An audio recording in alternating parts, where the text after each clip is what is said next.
하나님 말씀 봅니다. 하나님 말씀은 데살로니가 후서 2장 13절서부터 17절까지만 보도록 합니다.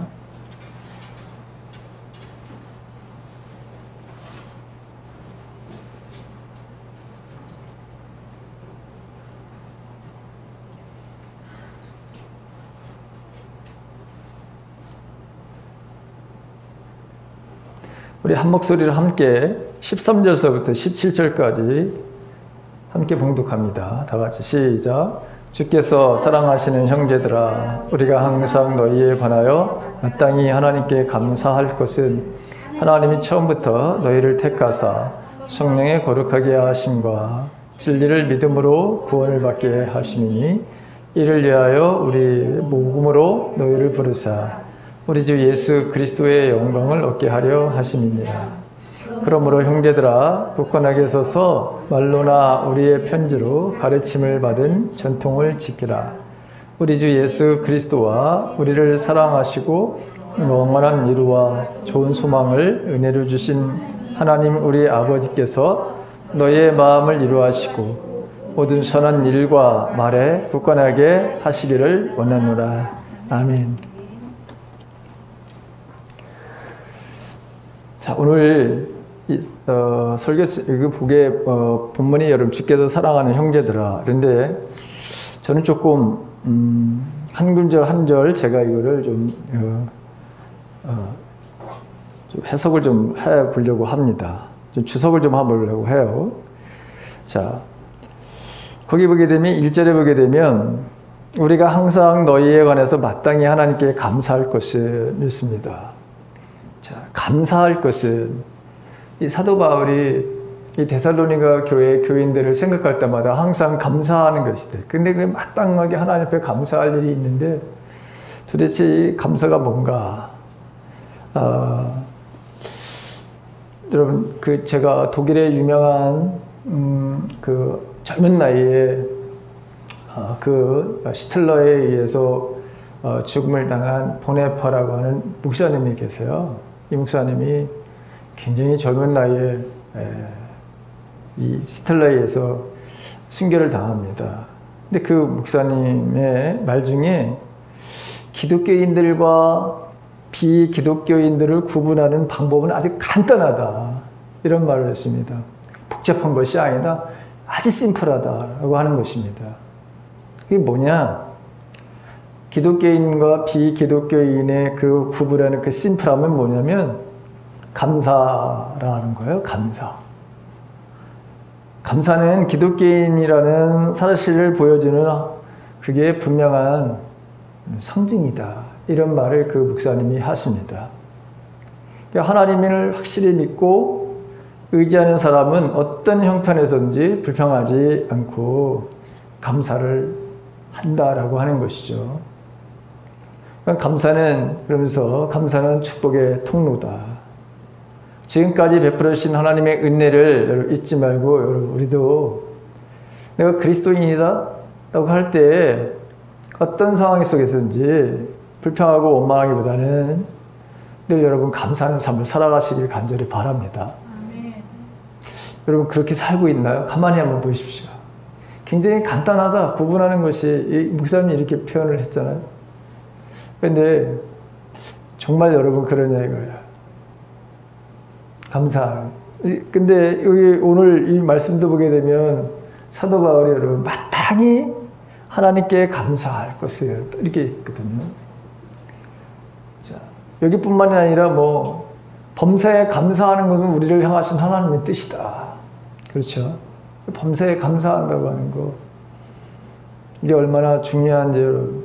인생을 살다 보면은, 야, 이 심플한 거라고 하는데, 이 심플한 그런 그 크리스찬과 넌 크리스찬의 바로 차이를 구별을 여러분 못할 정도로 우리가 만약에 그렇다면, 세상 사람들이 아니면 여러분들 가까이 지인이 우리의 모습을 보면서 어떤 문제가 딱 닥쳤을 때, 어떤 큰 문제가 여러분 딱 이렇게 놓여있을 때, 그것을 어떻게 바라보느냐, 어떤 표현을 쓰고 있느냐, 어떻게 행동하느냐, 정말 중요한 것 같아요.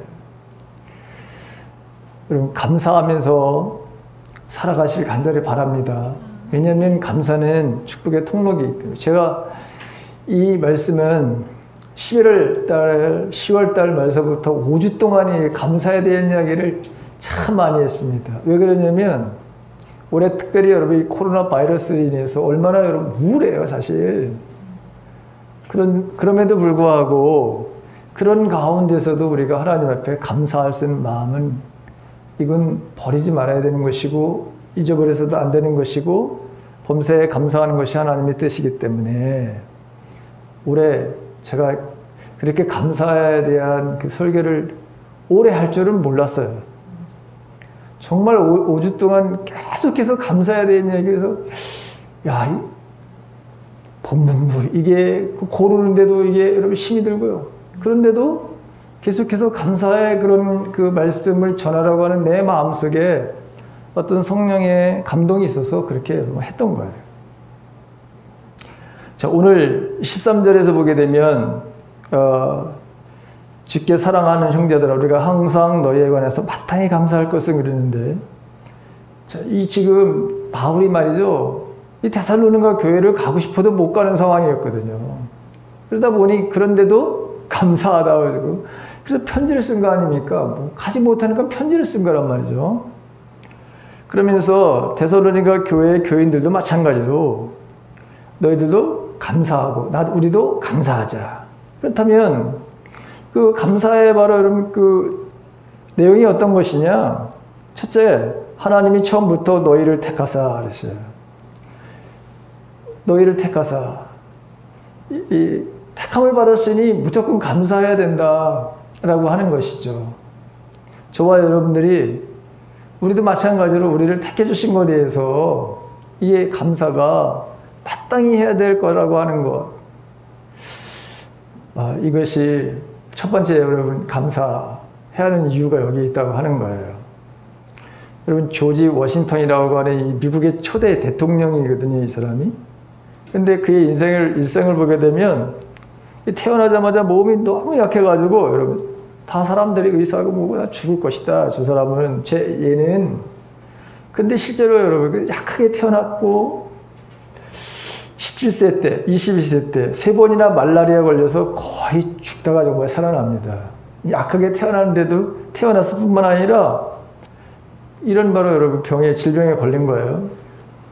19살 때 천연두에 바로 여러분 걸리게 되고요. 20살 때는 능망령에 걸리게 됩니다. 35세 때는 여러분 급성 이질에 걸려가지고 죽을 고비를 바로 넘게 했어요. 나이가 43살 뿐이 안 되는데 치아가 거의 다 못 쓰게 돼. 이게 딱 너무너무 고통스러운 거야. 이가 다 이게 망가져가지고. 근데 그러나 부모님은 그에게 뭘 심어줬냐? 그 마음속에 하나님이 너를 선택했어. 너에게는 사명이 있어. 하나님께서 너를 선택하셨어. 그리고 너에게는 하나님께서 맡겨진 사명이 있어. 이거를 지금 이렇게 병들어 힘든 그 인생 속에서 어머니가 그걸 신앙을 심어줬다는 거예요. 그 마음속에 이 하나님이 이런 바로 나에게 이런 거를 가지고 계시는구나 하면서 자 하나님께서 점점 그에게 정말 건강과 지혜를 주시고 존귀한 자로 바로 세워주시는 것을 그가 경험하게 됩니다. 1775년에 미국의 바로 여러분 혁명군 총사령관이 됐는데 이 최강의 영국군과 바로 이 싸움을 벌였던 거예요. 전투를 했어요. 그런데 졌어요. 근데 거기서 낙심하지 않은 거야. 오히려 그 전투를 바로 진 전투를 그거를 교훈 삼아서 끝까지 써와서 1781년 바로 승리를 가져오는 그래서 국민적인 영웅이 됩니다. 그리고 1789년 미국의 초대 대통령이 돼요.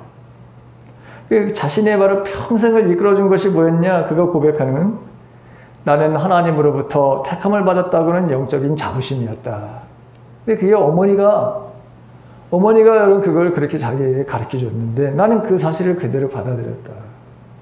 하나님은 나를 택하여 이 땅에 보내셨다고 하는 거. 그 다음에 나에게는 사명감이 있다. 그 당시에는 여러분 그게 어떤 것인지 어렸을 때는 몰랐고 자랐지만 근데 대통령이 되는 자 택함을 바로 이렇게 택함의 확신이라고 하는 거. 내가 하나님 앞에 택함을 받았다고 하는 것이 이런 폭발적인 힘을 발휘했다고 하는 것이죠. 여기 너희를 택하사. 여러분 보십시오. 하나님이 처음서부터 저와 여러분들도 마찬가지로 택하신 거죠.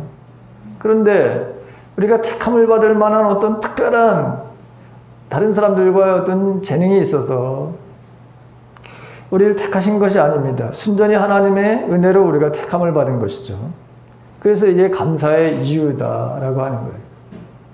그러니까 데살로니가 교회가 세워질 수 있었던 것도 나 바울이 내가 하나님께 뭔가 힘을 내가지고 복음을 잘 전했기 때문에 그래서 데살로니가 교회 당신들이 바로 이 교회가 세워진 것이 아니다라고 하는 거예요. 이건 하나님께서 하나님이 처음부터 너희를 그렇게 택하시기로 했던 거야. 그래서 나는 감사한다 이런 표현을 쓰는 것을 보게 되죠. 굉장히 여러분 그죠? 겸손한 그 바울의 모습을 우리가 보게 됩니다. 물론 데살로니가 교회가 복음을 전한 거는 바울이고 그의 일행들이었죠. 그러나 그 복음을 바로 통해서 성령의 강력한 역사가 있었기 때문에 그들이 믿음 생활을 지금 하고 있는 것이고 데살로니가 교회에 이단들이 들어와가지고 지금 그 다음에 또 이 핍박이 있는 가운데서도 이들이 믿음이 말이죠 너무너무 아름답게 잘 자라는 거예요. 그렇죠? 그들이 믿음이 얼마나 바로 잘 자라고 그 다음에 사랑의 수고가 얼마나 그리고 그 주님이 이 땅에 오심에 대한 그 인내를 하는 가운데 데살로니가 교회에 잘 가다가 어떤 잘못된 것에 빠지게 되면 종말론에 잘못된 종말론에 싹 빠지기도 했던 거예요. 그래서 다시 이제 그 종말론에 대해서 자세하게 바로 데살로니가 후서 다시 써서 여러분 우리가 보내는 것을 보게 됩니다. 어쨌든 근데 굉장히 이들이 이렇게 믿음이 자라서 아가야 지방, 마게도니아 지방 모든 지방에 바로 본이 되는 바로죠. 이런 일들 그래서 사랑에 관해서는 내가 쓸 말이 없었다라고 하는 표현을 쓸 정도로다가 이들이 서로 성도들에 대한 성도들끼리 교제와 하나님의 사랑을 바로 실천하는 일들이 이게 얼마나 아름답게 이들이 잘하고 있었는지. 근데 이런 모든 것들이 뭐냐? 이게 하나님께서 너희들 처음부터 택하기로 하셨던 거야. 그래서 우리는 항상 마땅히 우리가 하나님께 감사해. 너희들을 생각할 때마다 이런 표현을 쓴 거죠. 두 번째를 보게 되면 성령의 거룩하게 하심과 그랬습니다. 성령의 거룩하게 하심과. 여러분 존 버넌이 쓴 철로역정 이게 여러분 거기 나오는 내용이야. 여러분들 다 읽어봤으면 아마 아시는 걸 거예요. 자 주인공 그리스도인이 순례의 길을 가던 중에 어느 집에 도착했습니다. 방에 들어가 보니까 누군가 청소를 하고 있어. 이 빗자루로 먼지를 쓰는데 먼지가 일어나서 앞이 보이지 않을 정도로다가 여러 뿌여. 쓸면 쓸수록 더욱더 방이 더러워져. 앞이 보이지도 않아. 인도자에게 묻습니다. 이것은 무엇을 의미하는 것입니까? 그랬더니 자 인도자가 이렇게 대답을 합니다. 그게 율법이라는 거야. 율법. 내가 바르게 노력하면 할수록 점점 더 죄가 많아지고 점점 더 더러워지느니라 이런 표현을 씁니다. 다시 옆방으로 바로 들어가 보았어요. 옆방에도 먼지가 많지만 물을 뿌리고 청소를 하는데 깨끗하게 됩니다. 이건 도대체 무슨 의미입니까? 이렇게 묻죠. 이것은 바로 성령이 있느니라. 성령, 은혜의 발의 역사니라. 라면서 그 인도자가 대답을 하죠. 자신의 힘으로 율법을 지켜가며 거룩하게 되려고 해서는 안 된다고 하는 말은 교훈입니다. 결국 넘어지고 만다는 것이죠. 오직 성령의 바로 은혜를 받아야 된다. 성령의 역사만이 사람을 거룩하게 하는 것이다. 라고 하는 거예요. 13절에 보니까 우리 성령의 거룩하심. 자, 이 변화되는 것, 사람이 변화되는 것은 하나님께서 성령을 보내주셔서 여러분 이게 되어지는 것이죠. 이 거룩이라고 하는 것은 성령의 바로 역사에 의한 결과입니다. 성령의 역사를 말미암아 우리가 이제 마지막에 되면은 주님의 재림 완전히 우리는 바로 여러분 이 성화의 바로 은총을 누리게 되겠죠. 자, 하나님께서 성령을 통해서 죄악과 유혹을 바로 이기게 하시고 또 거짓과 진리를 바로 분별할 수 있도록 해주시는 거죠. 이게 성령 하나님이 바로 하시는 것입니다. 자, 데살로니가 교회 성도들이 이렇게 거룩하게 변화되는 모습이야말로 이게 성령께서 역사하시는 증거라고, 이게 바로 성령의 역사라고 하는 것을 바울은 바로 감사하고 있는 것을 보게 되죠. 자신이 하는 일이라면 실패할 수 있지만 하나님이 하시는 역사이기 때문에 자, 이거는 기뻐해야 될, 감사해야 될 일이다라고 하는 것이죠. 그 다음에 여러분 세 번째 보십시오. 세 번째 보게 되면 자, 거기에 진리를 믿음으로 구원을 받게 하심이니 이렇습니다. 구원을 바로 여러분 얻는다. 당연히 이 사람들이 이렇게 지금 주님의 말씀, 그 진리의 말씀으로 들이 믿음을 통해서 구원을 받게 하셔서 저와 여러분들이 최종적으로 결과 우리가 구원받는 거잖아요. 그렇죠? 그렇죠? 우리가 구원받는 것입니다. 이 최종적인 바로 여러분 목표는 뭐냐? 우리가 하나님의 바로 나라의 모든 사람들이, 믿음의 바로 사람들이 온전히 그 길을 다 달려가고 믿음을 지켜서 그래서 온전하게 주님의 나라의 바로 들어가는 거잖아요. 그렇죠? 자, 미국에 지난번에 제가 여러분들에게 한번 예발을 드린 적이 있습니다. 어떤 한 소년이 있는데 그 소년이 라이언 화이트라고 하는 소년이었어요. 이 라이언은 태어날 때부터 혈우병을 앓았습니다. 수술을 받는 중에 여러분 에이즈에 감염됐어요. 에이즈에. 지금 병도 바로 여러분 지금 혈우병을 가지고 있는데 병원에 바로 부지이루다가 죽음에 놓이게 된 거예요. 이게 얼마나 억울합니까?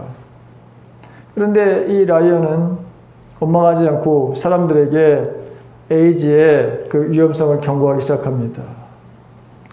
일반인들도 한순간에 걸릴 수 있다고 하는 사실. 그들을 바로 여러분 도울 수 있다면 모든 사람들이 사랑의 마음으로 도와야 된다는 것을 강조했어요. 자, 자신의 선택이 아닌 어쩔 수 없는 상황이 일어났음에도 불구하고 오히려 사람들에게 그런 친절하게 대하고 염려하는 바로 부모님들. 이 부모들이 여러분 가장 가슴 아파하는 거예요, 또. 근데 그 부모들을 바로 여러분 위로하고 오히려 기쁘게 바로 여러분 삶을 살아갑니다. 이런 사실이 알려지게 되면서 당시에 레이건 대통령과 그 다음에 지금 올해 이제 끝나는 이 도널드 바로 여러분 트럼프 이 부동산 대단한 성공자 이런 사람들 그 다음에 그 당시에 마이클 잭슨이라고 하는 이런 바로 여러분 인사들이 찾아와 가지고 그걸 위로해 줬어요. 세상에 이런 아이가 있구나. 그러면서 마지막 그 라이언이 죽기 전에 아버지와 나눈 바로 여러분 대화가 이것입니다. 아버지가 아들에게 정말 미안하다. 내게 아무것도 해줄 것이 없었다. 해줄 것이 없다. 이제 마지막. 아빠가 더 이상 아무것도 해줄 수 없음을 용서해달라고. 그런데 그 라이언이 뭐라고 그러냐면 미소를 지으면서 아버지에게 이렇게 말합니다. 아빠는 가장 놀라운 선물을 나에게 주셨습니다. 나는 아빠를 통해서 예수님을 알았고 영원한 생명을 바로 얻었습니다. 내가 구원받았습니다. 나는 지금 죽어도 나는 분명히 내가 구원받은 확신이 있고 그리고 누구나 사람은 한 번 죽습니다. 아버지.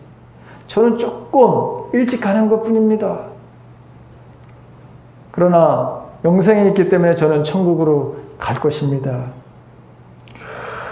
여러분 이 말을 들은 아버지 오히려 아들보다도 자신이 바로 여러분 그 믿음이 연약한 그런데 아버지는 자기가 모든 걸 해줄 수 없다고 했는데 결과적으로 이 아들에게 가장 소중한 선물을 바로 준 거예요. 가장 귀중한, 여러분 세상에 아버지가 줄 수 있는 게 가장 여러분 확실하고 분명하고 세상에서 가장 값진 게 여러분 뭡니까? 돈도 아니잖아요, 여러분. 죽음 앞에서 돈이 무슨 소용이 있어요, 그렇죠? 권력이 무슨 소용이 있어? 건강이 무슨 소용이 있어? 아무 소용이 없어요.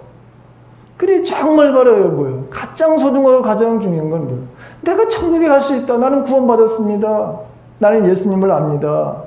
그거 아니에요?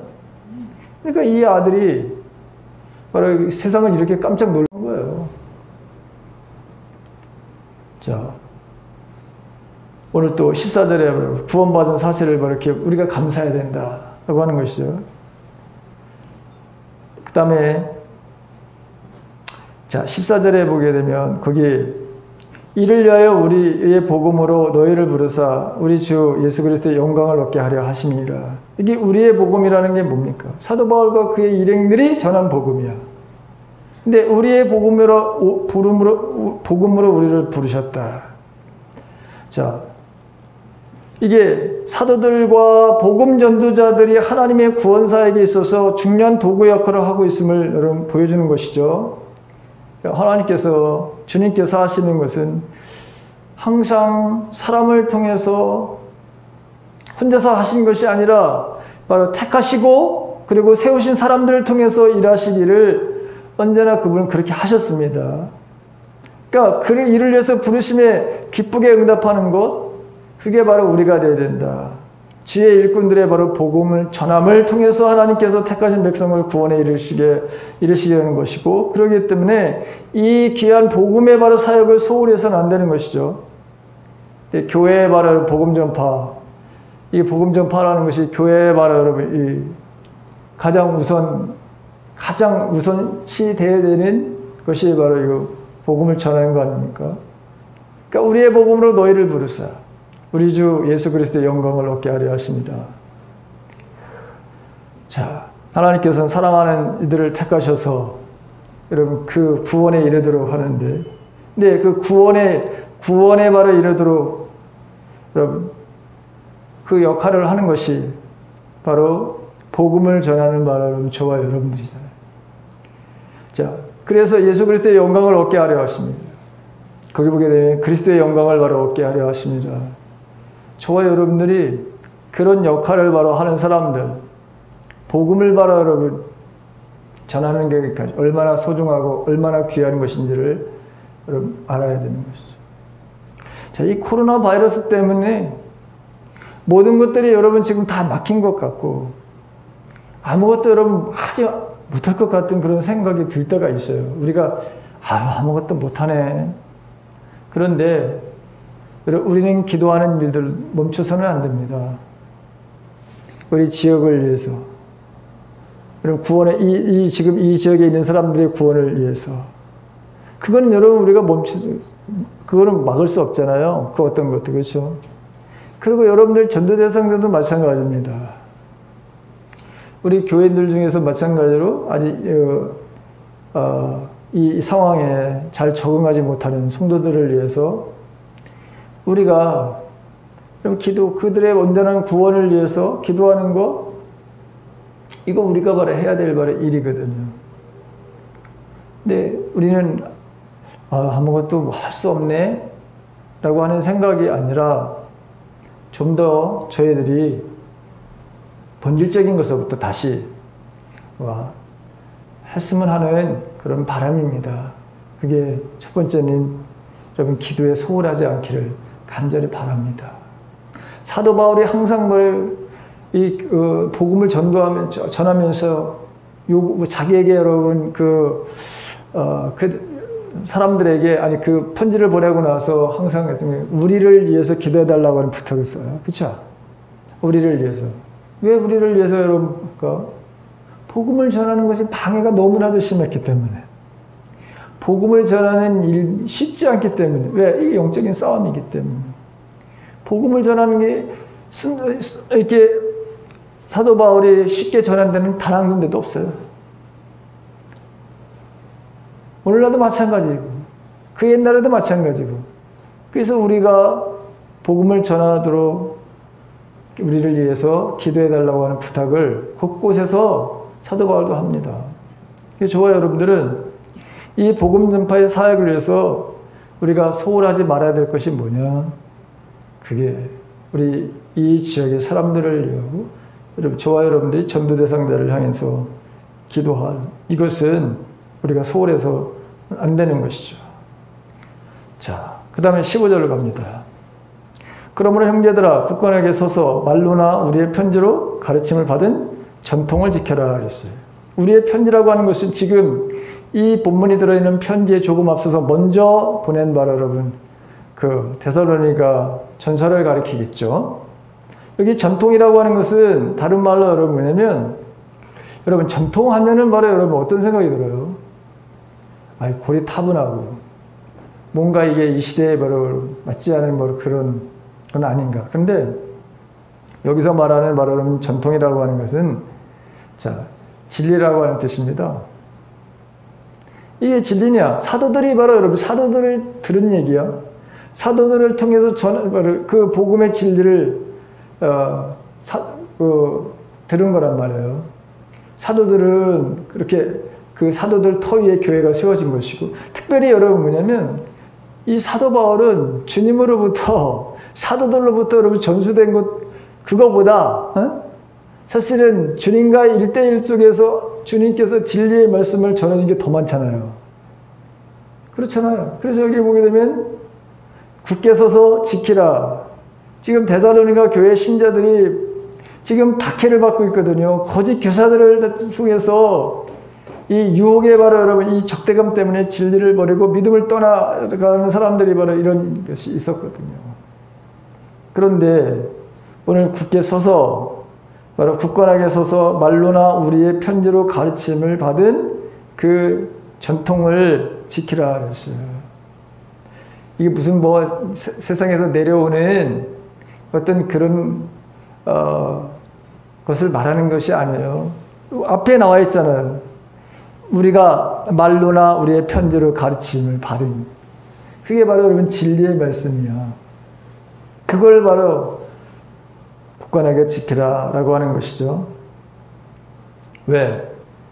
바로 데살로니가 전서를 통해서 가르친 그것도 역시 마찬가지로 진리 위에서 하나님의 주님의 바로 진리를 써서 어떻게 하는 것이 이것이 믿음의 온전한 삶을 살아가는 것이고 또 대적하는 미혹하는 사람들 앞에서 우리가 어떤 다른 자세를 가지고 그 모든 것이 다 버리죠. 주님이 가르치신 계시에 의해서 쓰여진 바로 여러분 복음이야. 그렇기 때문에 그것을 온전하게 굳게 지켜라 라고 하는 것이죠. 자, 그 다음에 16절, 17절 보게 되면 이제 데살로니가 교회들에 대해서 사도 바울의 바로 간절한 바람이죠. 거기 보게 되면 우리 주 예수 그리스도와 우리를 사랑하시고 영원한 이루와 좋은 소망을 은혜로 주신 우리 하나님 우리 아버지께서 됐습니다. 거기 보게 되면 자, 모든 선한 일과 말에 굳건하게 하시기를 내가 원한다. 그렇죠? 진리의 말씀 위에서 서서 이런 박해와 거짓 교사들의 이 또 세속적인 유혹, 이런 진리를 버리고 믿음을 떠나라고 하는 사람들이 이 시험을 이길 것은 이 시험을 이기는 것은 뭐라고? 이 권면한 바울이에요. 그리고 믿음의 바로 형제들에게 더욱 용기와 힘을 주기 위해서 하나님이 바로 하나님의 그 사랑을 다시 상기시켜주고 또 그 주실 영원한 위로와 좋은 소망을 상기시키면서 모든 선한 일과 말에 있어서 그들을 굳건하게 바로 하실 하나님의 그 신실하심을 바로 상기시켜주는 거거든요. 자, 여러분, 우리에게 하나님 아버지는 어떤 하나님입니다. 거기 보게 되면 너의 마음을 이루하시고, 그 다음에 위에도 보게 되면 영원한 이루와 좋은 소망을 은혜로 주신 하나님. 이렇게 표현했거든요. 자, 위로의 하나님. 위로의 하나님. 제가 요즘에 많이 기도하는 것 중에 또 하나님, 우리 성도들을 좀 위로해 주세요. 왜? 너무 힘들어요. 세상 살아가는 것이 이게 한 번도 경험하지 않은 바로 삶을, 그것도 이게 지금 몇 개월을 바라요. 거의 1년이에요. 정말 1년이잖아요. 거의 지금. 앞으로 어떤 바로 여러분 또 이거보다 더 큰 이런 고난이 올지 아무도 알 수 없어요. 오히려 현실은 더 막막해. 그래서 주님, 순간순간 우리들에게, 우리 사랑하는 성도, 저도 마찬가지고 우리 성도들에게도 위로를 좀 주십시오. 이 현실에 대한 막막함, 이 현실에 대한 어두움, 그런 것에서 다운되는 일이 없고, 주님은 위로의 하나님이라고 하셨는데, 우리에게 어떤 말씀을 주시던가, 아니면 어떤 기도의 제목에 그런 응답을 통해서든지, 항상 다른 사람의 어떤 간증을 통해서든지 하나님의 위로를 받으면서 하루하루를 살아낼 수 있는 그런 힘을 달라고. 그렇게 여러분 기도가 저절로 나오더라고요. 너의 마음을 위로하시. 지금 여기 데살로니가 교회의 교인들도 여러분 지금 박해가 오는 거예요. 그냥 순탄하게 신앙생활하는 게 아니야. 근데 그걸 견뎌내고 있는 그 성도들에게 하나님이 위로하시기를 간절히 지금 누가 바라는 거예요? 사도 바울이 바라고는 거예요. 그렇게 위로해달라고. 그 다음에 모든 선한 일과 말에 굳건하게 하시기를 원하노라 그랬어요. 자, 이 선한 일을 우리가 하다 보면은, 이 선한 일을 하다 보면 낙심할 때가 있어요, 여러분. 근데 낙심하지 말아야 될 것은 바로 반드시 그 선함에는 열매를 바로 먹게 되는데, 근데 여러분 그걸 견디는 것이 쉽지 않잖아요. 낙심하지 말라고 하는 이유가 거기 있는 거예요. 선을 행하다가 낙심하지 말아라. 때가 되면 반드시 그 선한 열매, 그거를 얻게 되고 바라보게 되고 또 그걸 누리게 될 텐데, 그런데 이 박해 속에서, 이 어려움 속에서는 그거를 견딘다고 하는 것이, 선한 일을 하면서 끝까지 한다는 것이 참 어렵습니다. 너무너무 힘들어요. 왜냐하면 내가 이 일을 언제까지 이런 일들을 계속해서 해야 될까? 다른 사람들이 선한 일을 하면서 보게 되면 격려와 위로하는 것이 아니라 오히려 사탄은 우리 마음을 더 여러분 뭐죠? 뒤집어 놓는 일이 더 많거든. 선한 일을 할 때마다 오히려 더 하나님을 위해서 선한 일을 할 때마다 그만큼 뭐죠? 사탄은 더 방해가 있거든.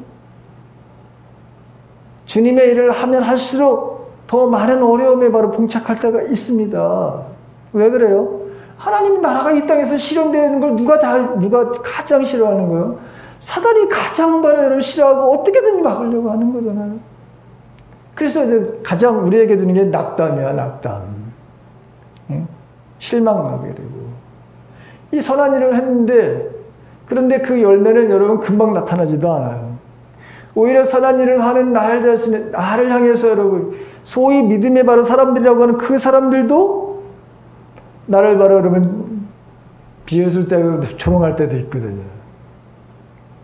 그럴 때 그것을 견딘다고 하는 거 쉽지가 않습니다. 그래서 선한 일과 그 다음에 뭐죠? 말에 굳건하게 하기를 원한다 그랬습니다. 자, 내가 하나님을 위해서 이런 말을, 내가 이것은 꼭 해야지.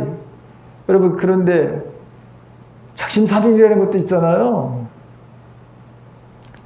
자기가 하고자 이렇게 해서 했는데도 불구하고 여러분 그 말에, 자기가 한 말을 실천하지 못할 일이 얼마나 많아요. 여러분. 난 평생 동안 당신을 사랑할 거야. 새빨간 거짓말이야. 가만히 보니. 참 힘든 거예요, 여러분. 사랑한다는 게 나는 쉬울 줄 알았어요. 아니더라고요. 정말 여러분 사랑하는 거, 이게 여러분 정말 너무너무 힘들어요. 그렇죠? 힘들죠? 보통 힘든 게 아닙니다. 나는 그렇게 하겠다고 우리가 얼마나 그런 맹세를 많이 했습니까? 근데 그런 한마디라도 뭐예요? 이 말에 대해서 책임을 까지 할 수 있도록 나는 그걸 바란다. 데살로니가 교인들이 이런 핍박과 이런 어려움 속에서도 우리 믿음으로 잘 견딥시다 라고 했는데 어느 날 그렇게 말한 사람이 배신을 해. 그럼 이게 여러분 얼마나 큰 그 공동체에 여러분 아픔을 주는 거예요. 그리고 가장 가까이 있던 사람한테 배신을 당하는 만큼 큰 아픔이 없잖아요, 여러분. 그래서 사도 바울이 늘 염려하는 거야, 하여간. 늘 지금 이 교인들에 대한 그만큼 교인들에 대한 애정이 있는 거죠. 그만큼 교인들에 대한 사랑의 마음이 있는 거죠. 그러니까 이 마지막에 여러분 16절에서부터 17절에 보게 되면 간절한 바로 여러분 이 소원이야, 바람이야. 하나님께서 그렇게 꼭 이 데살로니가 교회를 해달라고 하는 간절한 마음이 여러분 있어요. 우리도 여러분 이렇게 저와 여러분들이 다른 사람들을 위해서 여러분들이 다른 사람들을 위해서 이런 마음을 바로 여러분 갖기를, 제 자신도 마찬가지고 여러분들을 갖기를, 다른 사람을 위해서 여러분 지금 그렇게 축복하는 이 마음을 가졌어, 사도 바울이. 그러니 그의 삶 속에 하나님께서 하시는 그 일들이 무궁무진하게 여러분 많았던 거지. 왜? 자신을 위한 것보다 다른 사람들을 위한 여러분 마음을 가지고 이렇게 지금 온갖 고난을 당하면서 온갖 어려움을 당하면서 안 되면 못 가면 편지를 써. 주님께서 주시는 그 바로 지혜로. 그래서 어떻게 하든지 하나님의 바로 진리의 말씀을 바로 여러분 이렇게 지금 써보내고, 내가 당신들을 이렇게 사랑하고 있고 우리가 바로 이렇게 기대를 하고 있습니다 하면서 지금 위로를 하고 있잖아요. 이렇게 지금 애쓰고 있잖아요. 이런 모습을 바로 바라볼 때 데살로니가 교인들은 얼마나 바울에 대한 고마운 마음을 여러분 가졌습니다. 저와 여러분들 마찬가지로 누군가 여러분들에게 정말 고맙다, 정말 고맙습니다, 당신이 있어서, 집사님이 계셔서, 아니 당신 때문에 나는 이렇게, 당신 때문에 기분 상하 이런 게 아니라, 당신 때문에 내가 이런 손해가 아니라, 당신 때문에 내가 이런 아픔과 상처가 아니라, 당신 때문에 내가 살 소망을 가졌습니다, 내가 위로를 받습니다 라고 하는 여러분 이런 존재, 이런 바로 삶이 저와 여러분들의 삶이 되시기를 주님의 이름으로 간절히 바랍니다.